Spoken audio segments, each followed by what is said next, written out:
What's up guys, it's CJ from smartkti.com. We got a new Android smartphone in the mail today from Verizon Wireless. It's the Motorola DROID 3. If you remember, last month we reviewed Verizon's Motorola DROID X2. Well, the DROID 3 is a somewhat similar device. Of course, it has some added features like a full slide-out hardware keyboard and a front-facing camera. It also has a 4-inch QHD display, Texas Instruments 1 GHz dual-core processor, an 8 megapixel camera that's capable of recording video in 1080p HD, 16 gigabytes of internal storage, and it runs Android 2.3 Gingerbread out of the box. Like I said before, it's available now on Verizon Wireless for $200 on contract or $460 outright. Actually, I believe Verizon is having a special promotion right now where if you buy one DROID 3, you get another DROID 3 for free. I'm not sure how long that deal is going to run, but you may want to jump on it soon. Alright, so let's get to the unboxing. We have the box here. I don't think it's going to fit in the view here, so we'll just pull out the Epic knife and slice it open. And I'll go ahead and open it up off camera.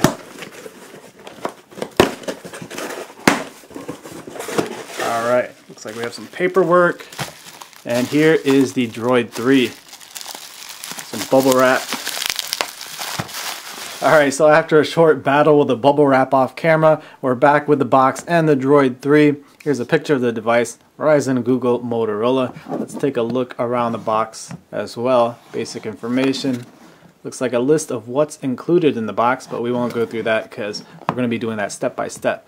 Another picture of the DROID 3 on the back showing off its beautiful 5-row QWERTY keyboard here. Should be an awesome one. We'll be sure to take a closer look at that. Let's open up the box.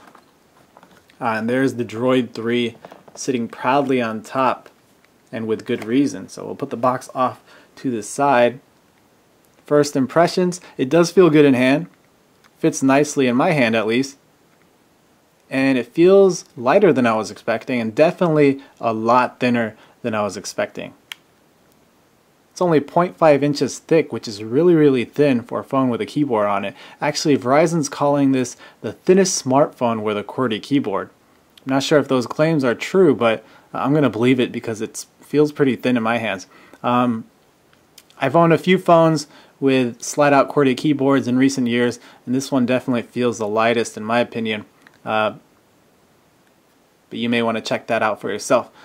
I actually know a few people who are a little bit hesitant each time they want to buy a phone. They love the QWERTY keyboards on phones, but they feel they're a little bit too bulky for their taste, so they end up getting a touchscreen only phone. But this one actually may make them rethink that. So let's slide out that keyboard, take a look at it real quick before we move on. Very spacious, nice and clickable, but we'll take a look at that a little bit later on there. So let's move back to the front, zoom in on the top. We have our usual sensors, an earpiece speaker grill, a very tiny earpiece speaker grill at that, and to the right we have a VGA front-facing camera, so a welcome presence there for those of you who like to video chat. Under the Motorola logo we have a 4-inch QHD display. That focus a little bit. So that's 960 down by 540 across. Very high resolution display. You know when a phone has a QHD resolution that is high end. At the bottom down here we have 4 capacitive touch based buttons. So they're not those physical buttons that you have to press in. They're just touch based. Just tap on them lightly and they'll activate. Looks like the configuration is menu, home, back, and search. Under that you can see we have a little lip here. Get another look at that from another angle. And that has the Verizon logo, and if you look really closely, you can see there's a microphone in there. Alright, so let's start, how about with the right side this time. We have our volume up and down rocker right here. They're sort of small, but they're nice and clickable, so it should be fine. Moving to the top, 3.5 millimeter headphone jack, and over here we have our sleep and power button. Nice and clickable as well. On the left side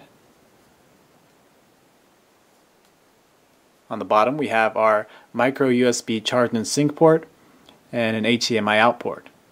Try and get a little bit closer look at those two. And let's flip over the device to the back. As a soft touch battery cover, feels really smooth here. Motorola logo, Verizon logo right here. It says Google over here. Here's an external speaker. Zoom in on that as well, and a microphone next to that. Here we have an 8 megapixel camera, and you can see it says HD video 1080p, so it can capture 1080p HD video. Very nice. And on the left we have an LED flash for low light conditions. Let's try and get as close as we can on that. Alright, so we're actually going to power this up as we check out the rest of the box contents here. Let's bring the box back. You guys can watch the boot animation as I do this. So it looks like we have some manuals, master your device, consumer information, frequency, product and safety, warranty information, global support. I forgot to mention this is a global device. It does have a SIM card in it, so you'll want to read this packet if you're going to go overseas. And like I said before, micro USB to USB. And then we have our usual wall charger here. So enough about this box. Let's take a quick look at what we have here. Now this only runs on Verizon's 3G network. It does not support 4G LTE, but that may not be a big deal to some of you, as 4G LTE is not available in all markets yet. So let's just swipe through here, check out what we're working with. Feels very fluid, smooth with the UI here. I believe Verizon's not calling it Moto Blur anymore. I like how we have some animations there.